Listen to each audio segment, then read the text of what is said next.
Mag-i-email sila sa inyo. Tapos sasabihin, okay na raw yung lisensya nila. Which is, para sa akin is, napakalaking kasinungalingan, no, mga kadyani. Ito po, nag-update po ang SEC nitong August 30, 2024 na kung saan may mga bago at bagong update nila at pinakita kung ano yung mga wala na sa mga SEC registered na mga online lending platforms.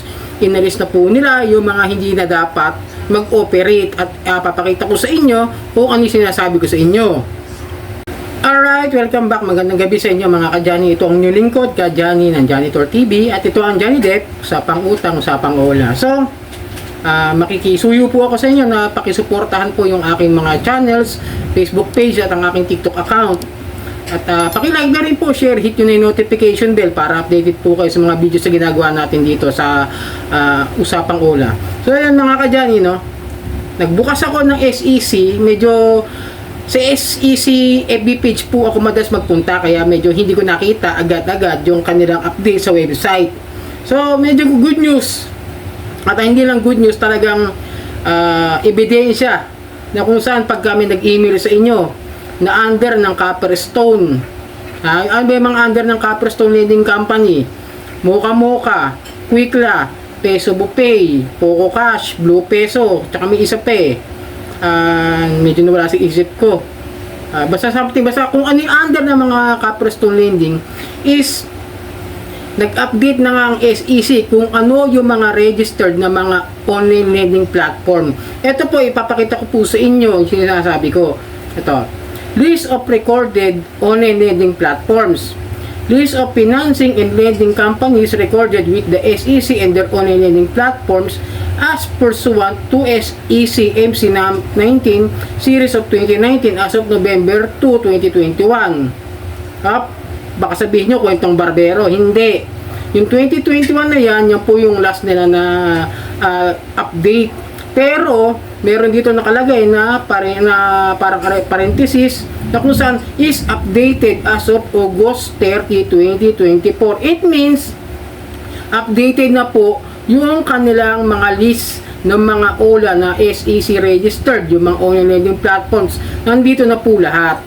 Bago na po ito, kumbaga lahat ng mga may mga problema sa OLA, maaaring nandito pa rin, pero yung nirevoke nitong kailan lang na Copperstone, nawala na nga po. Tinignan ko po, tapos inisa-isa ko po, ayan, pakita ko sa inyo yung nakasulat, ayan. Pero hindi ko na isa-isahin, ilalagay ko na sa description link ng aking video kung saan nyo pwedeng makita yung listahan ng mga OLA na ito na nawala na. Ito, pakita ko sa inyo yung sa Copperstone. Okay, ito. Wait lang po. Ayan, o. Kung papansin ninyo, sisimulan natin sa Code Block, yung OK Peso, hanggang sa Convenience, yung Sada Cash, yung Corpan, wala na. Tapos CRA, yung Crawford, wala na, di ba? Wala na, pansinin nyo, dapat ang kasunod niyan, after ng Code Block at saka ng CON, yung Convenience, is yung Copperstone na. Wala na. Ibig sabihin, kaya kung may magsasabi sa inyo, may mag-i-email sa inyo, may magte-text sa inyo, na sinisingil kayo ng under ng mga Copperstone Lending Company na mga OLA, like yun nga, si Mocha na, okay na raw yung lisensya, kasi nungalingan na po yan. Ipakita nyo, kayo mismo mag-screenshot, tapos pag in-email kayo, ipakita nyo yung email, updated na po ang SEC. Na, ibig sabihin na kung saan na yung SEC license nila, na registration license is talagang revoke na po. 'Di ba? April 24, 2020 po na-revoke yung Copperstone at lahat. Pero nakakapagtaka talaga, pero hindi nakakapagtaka dahil talamak pa rin ang mga ads ni Mocha sa Facebook, sa YouTube at sa TikTok. Kaya minsan nag-iisip na rin ako Pero dahil nga updated na po ito, pwede nyo pong sabihin na wala na silang rehistro. Pwede nyo ipakita at pwede nyo i-complain kung sinisingil kayo at hinaharas kayo nitong mga online lending na wala na talaga sa listahan ng SEC. Diba? Matibay na ebidensya. Pero may mga ilan-ilan dito na nandito pa rin kahit na mga may issue na ng revoke noong 2020 like itong si Fcash. Medyo baka dahil nga updated, baka nakapag-reapply. Yun lang masasabi ko, baka nakapag-reapply itong Fcash, itong Fashcash Fast Cash VIP, F-Cash, saka Fast Cash Loan. Maaring ito nakapag-reapply, pinagbigyan. O maaring ganun, no?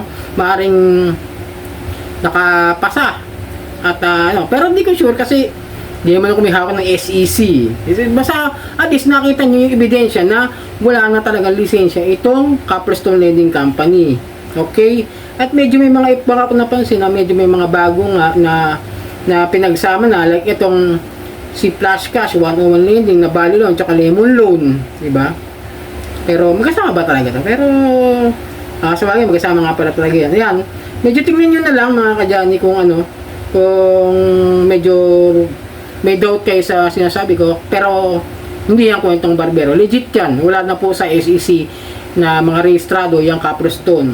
Okay, na-update ko lang po kayo para kung sakasakali. Ito pa, may nagtatanong sa akin kung may rehistro pa ba ito kung Kusog Pera. Ito, nakasalistahan pa rin po, kasama pa niya si Snap Pera, under pa po ng Kusog Pera Lending Corporation, andyan pa po.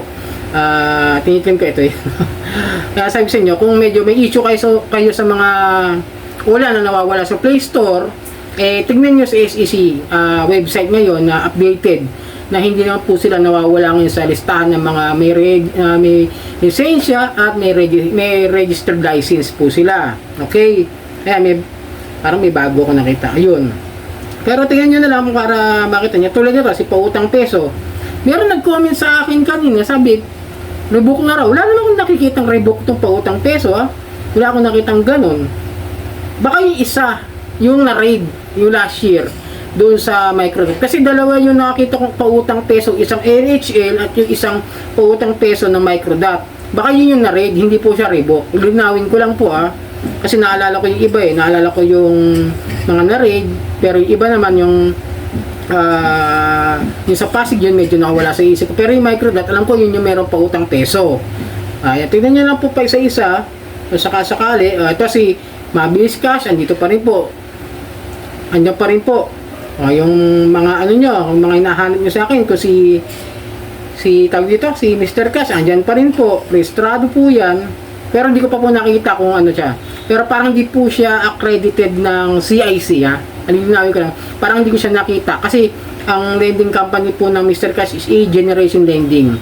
Parang wala po siya doon sa CIC. Pero sa SEC, ay may register pa rin po sila. Andiyan pa po sila. Yan.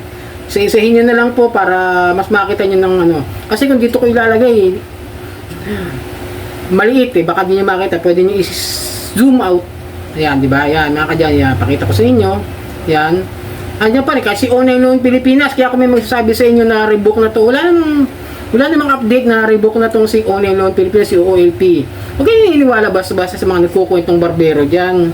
Ayan, number 71, online loan Pilipinas. Ay isi-register pa rin as updated this August. Diba? 2024. Okay? Si Casyalo, ayan. Kasi mayroon mga nagpapakita mayroon mga nagsasabi, rebook na. Ayan, si Casyalo, 72. Kasunod ni marami pa po. Medyo, yan, mga iba pa. Marami kayo makikita rito. Pero paalala lang. Kaya iwasan niya lang ninyo siguro na manghiram dito kahit SEC registered. Alam nyo naman yung ginawa kong video kagabi na kahit SEC registered sila, yung iba gumagawa pa rin ng mga illegal activities, unfair debt collection practices. Yung interest rate na kung saan yun sobra-sobra doon sa mga 15% per month at hindi lang minsan 15%, minsan nagiging extension yung tinatawag yung installment. Hindi naman taga installment yun extension, yung pagka ino-operan kayo na bayaran nyo yung ganitong halaga, tapos pagdating sa mga ilang buwan, mga 6 na buwan, babayaran nyo pa rin ang buo yung utang ninyo. Diba? Example, 3,000. Ang month ninyo, 1,000. For executive 6 months, yung 3,000 ninyo na utang, uhulugan nyo na 1,000, 1,000, 1,000, 1,000.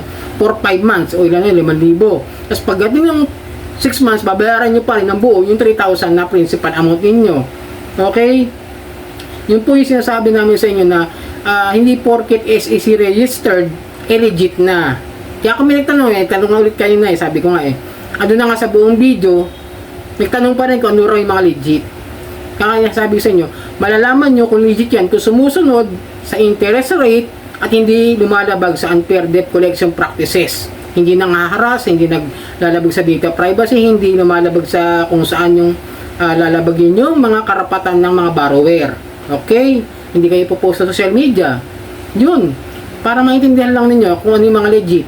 Pero kung sabihin ko nga sa inyo kung legit ba yung mga interest rate na binibigyan nila sa inyo kapag gano'n ang ginagawa, para sa akin is lumalabag sila sa interest rate na kung saan in order ng BSP sa SEC na yun ang sundin. Para kahit paano naman, may kita naman yung lending company for 15% per month. Okay? Sana naintindihan po at in-update ko lang po kayo. At kung may maniningil sa inyo, tandaan nyo, pakita nyo yun, screenshot nyo na wala na sila sa SEC. At kung pipilit nila, mag-report po kayo, mag-file po kayo ng formal complaint sa SEC. Na wala na nga sila, revoke na nga po sila, tapos wala na sila sa rehistro ng SEC. Ano pang dahil lang para mag-operate, di ba? Kahit na nasa ads yan, nasa mga ads. Huwag nyo subukan, masisira lang buhay nyo. So yun, ito ang new lingkod, kaya Johnny ng Janitor TV, at ito ang Johnny Depp, usapang utang, usapang ola.